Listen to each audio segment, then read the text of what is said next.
우리들에게 주시는 하나님의 말씀은 요한계시록 14장 13절 말씀입니다. 또 내가 들으니 하늘에서 음성이 나서 이르되 기록하라. 지금 이후로 주 안에서 죽는 자들은 복이 있도다 하시매 성령이 이르시되 그러하다. 그들이 수고를 그치고 쉬리니 이는 그들의 행한 일이 따름이라 하시더라. 아멘. 오늘 이 말씀을 의지해서 쉼이 있는 삶이라는 제목으로 말씀을 드립니다. 하나님은 사랑하시는 자에게 잠을 주신다는 말씀 여러분 아시죠? 주로 예배 나와서 되게 좋으시는 분들 산다. 우리 그렇게 말하면서 웃곤 했는데 시편 127편 2절에 있는 말씀이지요. 시편 127편 2절은 너희가 일찍이 일어나며 늦게 누우며 수고의 떡을 먹으니 헛되도다. 그러나 여호와께서는 사랑하시는 우리에게 잠을 주시는 거다. 이런 말씀입니다. 이 말씀의 의미는 우리 인간들에게는 쉼이 필요하다라고 하는 말씀인 것이죠. 아무리 우리가 쉼 없이 무언가를 이루겠다고 달려간다 할지라도 그 끝은 허무일 수밖에 없다라고 하는 말씀입니다. 종종 그런 푸념들을 하는 말을 들었습니다. 쉬지도 않고 고생하며 살아왔는데 이제 살만하니까 병들고 살만하니까 죽더라. 참 슬픈 얘기가 아닐 수 없죠.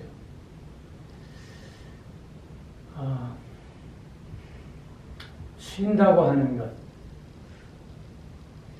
그것은 하나님께서 우리에게 주신 축복 가운데 하나입니다. 하나님도 6날 창조하시고 7째 날은 쉬셨습니다. 하나님은 쉼이 필요 없으신 분이시죠. 피곤치 아니하시는 분이시죠. 그럼에도 불구하고 하나님은 7째 날은 쉬셨습니다.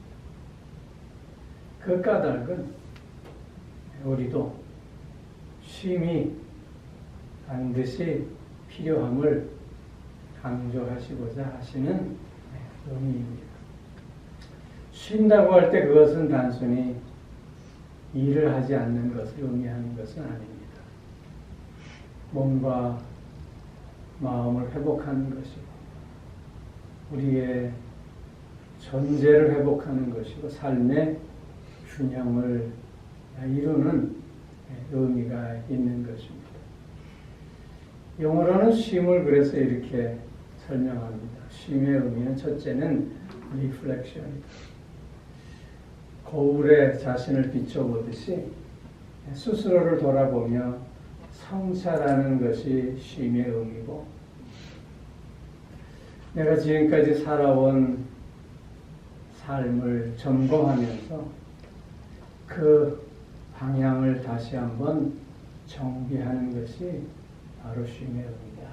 그렇게 설명하고 있습니다. 또 하나는 refresh라고 하는 뜻으로 설명하고 있습니다. 나를 새롭게 하는 것이지요. 나의 존재를 새롭게 회복하는 것입니다.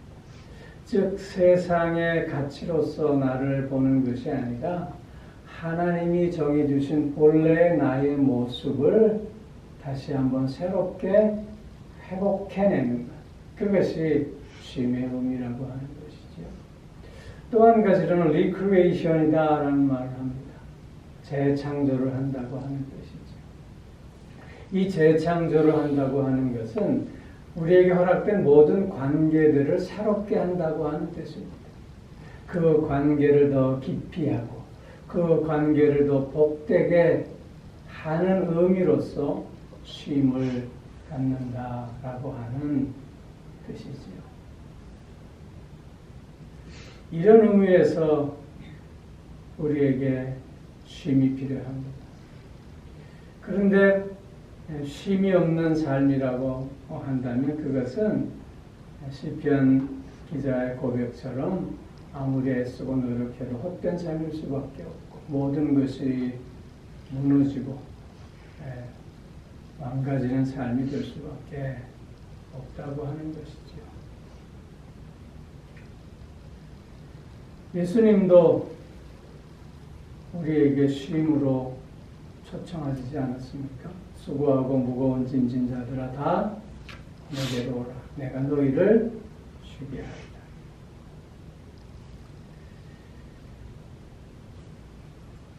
예수님께서 우리에게 허락하시고자 하는 쉼은 어떤 쉼일까 하는 것이죠. 오늘 본문 말씀은 초대교회 당시에 극심한 핍박과 또 고난 속에서도 믿음의 인내로서 그 신앙의 정절을 지키고 있는 성도들에게 주시는 큰 위로의 말씀입니다. 즉, 지금은 너희들이 이렇게 힘이 들고 고통과 고난 가운데 있지만 주 안에서 죽는 자들은 복이 있다. 왜냐하면 영원한 참된 안식이 있기 때문이다. 그렇게 오늘 말씀하고 있는 것입니다. 하늘나라에서 우리가 맛볼 수 있는 영원한 안식, 참된 쉼, 그것은 놀라운 기쁨과 또 감격이 있는 쉼이라 할 것입니다. 나를 위해서 이 땅에 오셔서 십자가에서 그 몸을 찢기신 주님을 대면할 수 있습니다. 나의 모든 죄와 허물을 용서하시고 지금껏 나를 위해서 중보기도 하시는 주님을 만나볼 수 있습니다. 죄와 죽음의 권세를 깨뜨리시고 사단을 무찔러 이기신 그 주님의 영광이 함께 참여할 수 있습니다. 더 이상 고통이 없고 슬픔이 없고 아픔이 없는 그런 쉼, 그런 안식을 우리가 누릴 수 있습니다. 그런데 우리가 다시 꼭 하나 생각해야 할 것은 이런 영원한 안식, 이런 참된 쉼이라고 하는 것이 죽음 이후에야 맛볼 수 있는 정말 미래적인 것인가 하는 것입니다. 오늘 특별히 본문에서 주 안에서 죽는 자들은 복이 있다. 그렇게 말씀하고 있습니다. 주 안에서 죽는 자들이 복이 있다. 이 말씀을 뒤집어서 생각하면 주 안에서 죽는 자들이라 함은 지금까지 주 안에서 살아 있었음을 의미하는 말씀입니다. 주 안에서 죽는 자들이 복이 있다라고 하는 말씀은 그렇기에 주 안에서 지금 살아있는 자가 복이 있다. 주 안에서 살고 있는 우리가 복이 있다. 이렇게 말씀하시고 있는 것입니다. 오늘 주 안에서 살고 있지 못하다면 결코 주 안에서 죽을 수도 없는 것 아니겠느냐 하는 것이지요. 그렇다면 오늘 이렇게 영원한 안식, 참된 쉼이라고 하는 것이 결국 우리가 죽어서 천국에 가서야 맛볼 수 있는 것이 아니라 오늘 주 안에서 살고 있는 지금도 우리가 맛보고 누리고 나누어야 할 쉼이 아니겠느냐 하는 것입니다. 예수님께서 우리로 하여금 쉬게 하시겠다 초청하신 그 초청의 말씀의 의미도 너희가 죽은 후에 쉼이 있다가 아니라 오늘 나와 함께 있다면 너에게 참된 쉼이 있음을 강조해 주시고 있는 말씀인 것입니다. 그렇게 주 안에 살고 있는 오늘 우리가 반드시 누려야 할 쉼이 있습니다. 그 쉼이 어떤 쉼이겠는가 하는 것입니다. 가장 먼저는 믿음 안에서의 쉼입니다. 주 안에서 살고 있다라고 하는 것은 주를 믿고 주를 의지하고 있는 삶을 말하고 있는 것입니다. 주를 믿고 주를 의지하는 자로서 하나님께서 그 마음속에 주시는 참된 기쁨과 평안 속에 맛보는 안식, 쉼을 우리가 누릴 수 있어야 한다고 하는 것이죠. 시편 127편의 그 고백처럼 우리가 아둥바둥하며 세상을 열심히 살아간다고 할지라도 하나님께서 허락하시지 아니하시면 우리는 아무것도 이룰 수 없는 그런 존재임이 분명합니다. 믿음 안에서 얻는 쉼이라고 하는 것은 그렇기에 그런 하나님임을 고백하며 하나님 앞에 모든 것을 전적으로 내어 맡길 때 오는 쉼이라 할 것입니다. 즉 믿음 안에서의 누리는 쉼은 맡김으로써 온전히 맡겨냄으로써 맛볼 수 있는 쉼이라고 하는 것이죠. 요한복음 15장에서 보면 너는 내 안에 나는 너 안에 거하리라. 나는 포도나무 너희는 가지니 너희가 나를 떠나서는 아무것도 할 수 없느니라 말씀하시고 있습니다.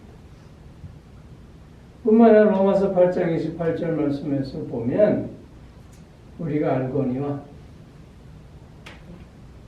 하나님을 사랑하는 자 곧 그 뜻대로 부르심을 입은 자들에게는 모든 것이 합력하여 선을 이루느니라 말씀하고 있습니다.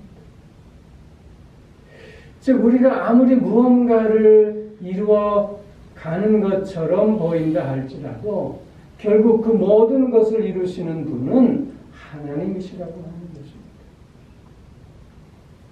그렇게 하나님께 모든 것을 내어 맡기는 이 믿음 안에서 우리는 진정한 쉼을 누릴 수 있게 된다고 하는 것이죠. 그렇기에 믿음으로 사는 사람들은 결코 결과에 연연하지 않는 것입니다. 결과는 나의 몫이 아니라 하나님의 몫이기 때문입니다. 우리는 과정에 충실하면 되는 존재들인 것입니다.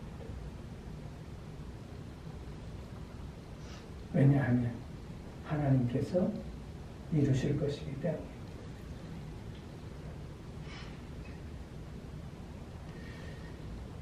우리는 하루를 아침에서 저녁까지를 얘기하잖아요. 성경에서 보면 히브리인들은 하루를 저녁에서부터 아침까지를 얘기해요. 여러분, 저녁에서부터 아침까지다라고 했을 때 저녁에는 뭐 하죠? 잠을 자야 되잖아요. 히브리인들의 생각 속에서는 잠을 통해서 쉼을 얻고 그 쉼으로 말미암아 하루를 살아간다고 하는 의미입니다. 우리는 어떤 개념이죠? 아침에 일찍 일어나 열심히 일하고 이후에 우리는 쉰다. 일하고 쉬잖아요. 근데 히브리 사람들은 쉬고 일해요.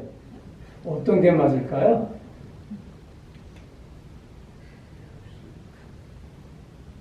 히브리인들은 그 신앙이 체험적 신앙, 경험적 신앙입니다. 그래서 우리는 히브리인들의 사고방식을 좀 배울 필요가 있다고 하는 것입니다. 히브리인들은 쉬고 일합니다. 쉬고 일한다고 하는 그 의미는 쉼을 통해서 하나님께 모든 것을 맡겨낸다고 하는 의미가 담겨져 있는 거예요. 하나님은 졸지도 않고 주무시지도 않으시는 분이십니다. 그렇게 우리가 잠을 통해서 쉴 때 하나님은 계속해서 일하시는 것이죠. 우리가 쉼에서 깨어나 그 하나님께서 하신 일에 동참하는 것이 우리의 일이라는 것이에요. 내가 무언가를 시작하고 내가 무언가를 이루어가는 것이 우리의 삶이 아니라 내가 쉬고 있을 때 하나님께서 주시는 쉼을 누릴 때 하나님은 계속해서 그 일을 진행하시고 우리가 쉼에서 새 힘을 얻어 그 일에 동참하는 것, 그것이 우리의 삶이라고 하는 거예요. 이런 믿음의 삶에 진정한 쉼을 얻을 수 있게 된다는 것입니다. 이런 하나님 앞에 전폭적인 맡김을 통해서 우리는 자유함을 얻고 평안을 얻고 참된 쉼을 얻을 수 있게 된다고 하는 것이죠. 지금도 하나님은 나를 위해서 역사하십니다. 그 하나님의 역사하심에 나를 맡기고 그 하나님의 일하심에 내가 참여함으로 말미암아 기쁨과 감사함 속에서 그리고 살아있는 믿음으로 참된 쉼을 누리는 우리 모두가 꼭 되어질 수 있기를 소망합니다. 두 번째로는 소망 안에서의 쉼이라 할 수 있습니다. 오늘 본문에서 보면 그들이 수고를 그치고 쉬리니 그랬어요. 수고를 그치고 쉰다. 여러분, 오늘 우리가 살아가는 이 시대는 불확실한 시대 아닙니까? 이런 불확실함이 가득한 세상에서 수고를 그치고 쉰다라고 했을 때 그것은 죽어야만 가능한 것처럼 느껴지지 않습니까?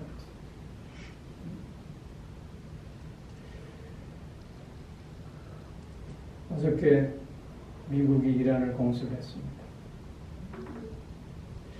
러시아와 우크라이나이 전쟁 중에 있는데 이스라엘과 이란이 다시 전쟁을 벌이고 거기에 미국이 어제 B-2 전폭기를 보내서 이란을 공습했습니다. 전쟁이 점점 확대되어져 가고 있는 그런 안타까운 모습을 우리가 보게 됩니다. 우리의 안전이 위협받고 있습니다. 그런가 하면 경제가 엉망이 되고 있습니다. 내일이 어떻게 될지 많은 불안함이 있습니다. 이런 세상 속에서 우리가 그럼에도 불구하고 쉼을 얻을 수 있음은 기적에 가깝습니다. 근데 그것이 가능함은 우리에게 소망이 있기 때문이라고 하는 것입니다. 여러분, 소망이라고 하는 것은 세상에 근거하지 않습니다. 우리가 갖고 있는 소망이라고 하는 것은 하나님의 약속의 말씀에 근거한 것입니다. 그렇기에 소망 중에서도 소망 안에서 쉼을 얻을 수 있다는 것이죠. 하나님의 약속의 말씀은 결코 변하지 않습니다. 하나님의 약속의 말씀은 반드시 성취되어지는 것이죠. 하나님은 오늘도 우리에게 그래서 약속해 주십니다. 그 약속의 말씀을 붙잡고 그 약속대로 성취되어질 것을 바라보는 소망 가운데 우리는 쉼을 얻을 수 있다는 말씀입니다. 이사야 43장 말씀을 아시지요? 두려워 말라. 내가 너를 구속하였고 내가 너를 지명하여 불렀나니 너는 내 것이라. 내가 물 가운데 지날 때에도 물이 너를 침몰치 못할 것이며 내가 불 가운데 지날 때에도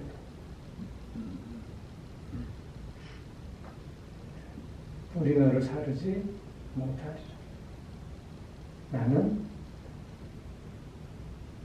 여호와 내 하나님이요 이스라엘의 거룩한 자여 내 구원자임이니라. 하나님이 우리를 오늘도 구원의 손길로 붙들어 주십니다. 우리의 삶 속이 물속에 있는 삶이라 할지라도 불 가운데 지나가야만 하는 삶이라 할지라도 하나님이 우리를 붙들어 주십니다. 하나님이 우리를 오늘도 안전함 속에 구원해 주십니다. 이런 약속의 말씀 속에서 우리의 처지와 형편이 어떠하든지 간에 우리는 또한 평안을 맛볼 수 있게 되는 것이죠.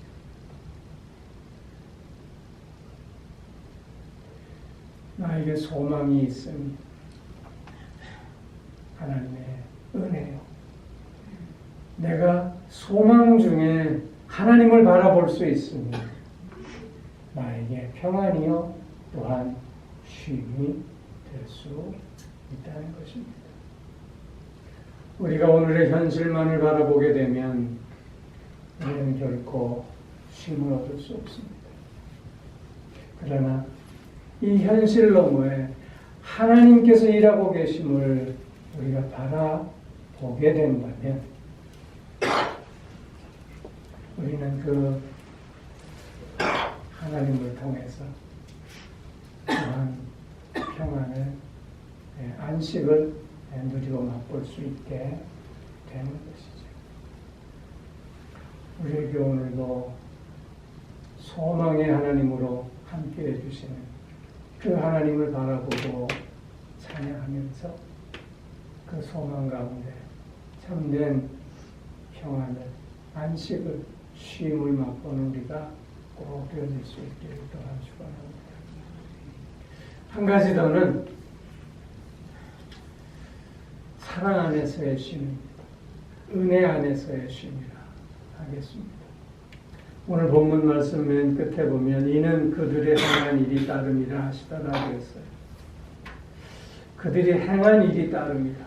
이 말씀을 얼뜻 보면 그들이 주 안에서 어떻게 살았느냐에 따라서 이런 쉼이 주어지는 것이다. 그렇게 말씀하는 것 같습니다.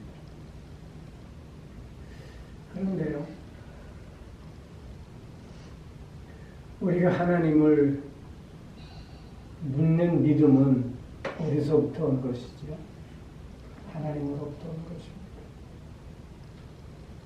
우리가 오늘도 나를 부인하고 하나님만을 바라볼 수 있음은 나의 믿음이 강해서일까요?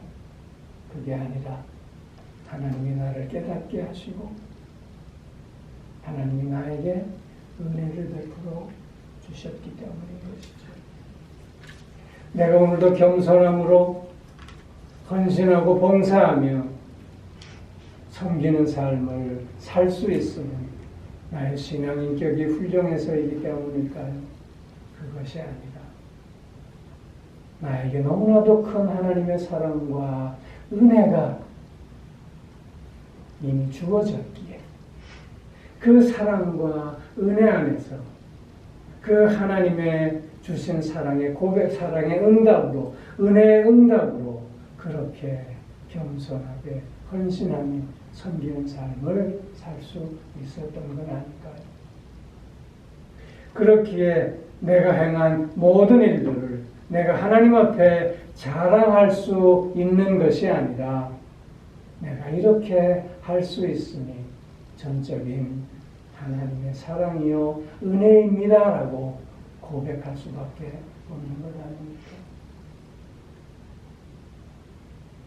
즉 이런 하나님의 사랑 안에서, 이런 하나님의 은혜 안에서 우리는 참된 쉼을 얻을 수 있게 된다고 하는 것이지요.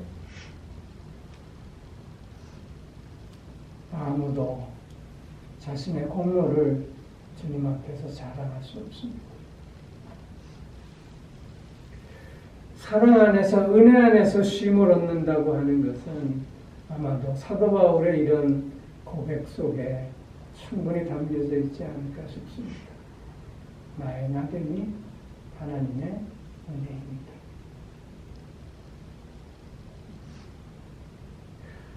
사도 바울이 살아온 모든 삶의 여정 속에서 하나님이 함께 하시고 하나님이 주장하시고 하나님이 인도하시고 사랑과 은혜로 충만케 하셨기에 오늘 나의 이 모습이 가능합니다. 이런 고백이 그의 삶의 여정이 우리가 보기에는 피곤하고 고난 속의 여정이었지만 그러나 참된 쉼을 얻는 삶의 여정이 아니었을까 생각하는 것입니다. 나의 낙연이 하나님의 은혜입니다. 이 고백 속에 우리는 만족이 있고 기쁨이 있고 감사가 있고 평안이 있지 않습니까? 나의 낙연이 하나님의 은혜입니다 라고 하는 고백 속에 우리는 세상이 줄 수 없는 참된 안식을 또한 맛볼 수 있는 것 아니겠습니까? 하나님은 쉼이 있는 삶으로 우리를 부르셨습니다. 그 쉼은 우리가 믿음 안에서 누려야만 하는 쉼이요, 소망 안에서 맛보아야 하는 쉼이요, 또한 사랑과 은혜 안에서 나누어야 할 쉼인 줄로 믿습니다. 내가 무언가를 해야만 하는 존재가 아니다.